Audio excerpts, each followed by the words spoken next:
अस्सलाम वालेकुम गाइस। आज हम आपको बताएंगे गोभी और चिकन बनाने का तरीका। तो सबसे पहले हमने गोभी को अच्छी तरह से वॉश कर लिया है, ब्रिक ब्रिक कट करके, और हमने गोश्त भी ले लिया। इसे भी हमने अच्छी तरह से वॉश कर लिया। और ये प्याज हमने 2 से 3 लिए हैं, छोटे छोटे साइज़ के। तो आपके पास अगर बड़ा तो बड़ा ले लें। तो इनको हमने ब्रिक ब्रिक कट कर लेना है। उसके बाद हमने लेनी है 2 टमाटर और कुछ मिर्चें लेनी है। तो इन्हें हमने अच्छी तरह से वॉश कर लेना है।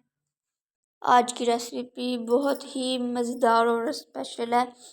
तो माशाल्लाह से आज 30 रोज़े हो चुके हैं। तो हमने अभी इसके अंदर प्याज ऐड कर दिए हैं। बिल्कुल आपने स्लो आंच फ़िलहाल रखनी है, ज़्यादा नहीं रखनी। तो ऑयल डाल के हमने इसे अच्छी तरह मिक्स करना है। इन्हें हमें ब्राउन कर लेना। तो ये देखें ब्राउन हो चुके हैं। इन्हें ज़्यादा नहीं करना क्योंकि हमने इसके अंदर गोश्त को भी फ्राई करना है। तो अब हमने इसके अंदर गोश्त ऐड कर देना है और इसे फ्राई कर लेना है। हमने इसे फ्राई करना है।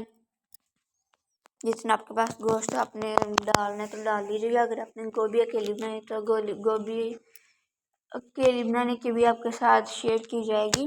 बेटा भी यही है आज के लिए। तो अब हमने इसके अंदर 1 चम्मच हल्दी ऐड कर देनी है और 1 चम्मच इसके अंदर हमने कर देनी है ऐड लाल मिर्च। अगर आपने ज़्यादा खाना तो ज़्यादा ऐड कर दें, अगर आप लोग कम खाते हैं तो कम ही ऐड करें। अब हमने इसके अंदर 1 चम्मच नमक ऐड कर देना है और 1 करी पत्ता भी साथ में ऐड कर देना है। करी पत्ता और जो हमने बाकी चीज़ें वगैरह ऐड की थी ना, वो जो लौंग हमने जो ऐड की थी, इससे ये कि बहुत अच्छी खुशबू आती है।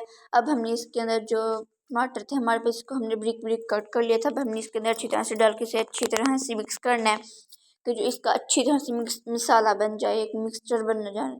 अब हमने इसे गोभी जो है ना, इसे हमने वॉश कर लेना है अच्छी तरह से। तो ये देखें अब हमने इसके अंदर ऐड कर देनी है।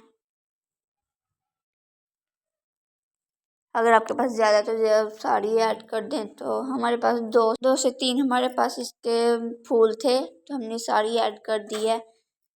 तो बहुत ही मज़ेदार का ये सालन बनना है। एक बार ज़रूर बना के ट्राई कीजिएगा। अब हमने इसे अच्छी तरह से मिक्स करना है। बिल्कुल स्लो आंच पे फ़िलहाल बनाना है। तो हमने इसके अंदर थोड़ा सा भी पानी नहीं ऐड करना। और ये ऐसे ही इतनी मज़ेदार की बनेगी ना, पानी डाले बगैर, तो बहुत ही मज़ेदार की बनेगी। एक बार बना के ज़रूर ट्राई कीजिएगा। अब हमने इसके अंदर ढक्कन दे देना और ये देखें कुछ हद तक सही हो चुके हैं। अब हमने इसके अंदर 2 से 3 पत्ते डाल देने पुदीने के, इसकी अच्छी खुशबू के लिए। तो ये देखें गोभी अपना पानी छोड़ रही है। अब हमें इसे ज़्यादातर हिलाना नहीं है, बस हमने इसे पकाना है बिल्कुल स्लो आंच पे, ज़्यादा नहीं।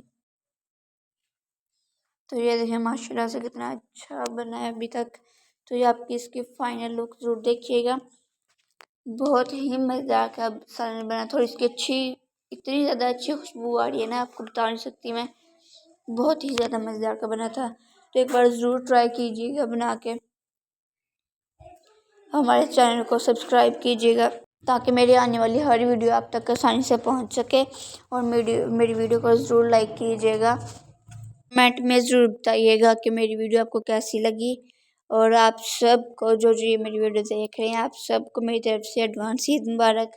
और मुझे आप लोगों से ईद का एक तोहफ़ा चाहिए था कि आप लोगों ने मेरी वीडियो को लाइक करना और सब्सक्राइब करना है, और कुछ नहीं चाहिए। और कमेंट में ज़रूर बताइएगा। अल्लाह हाफ़िज़।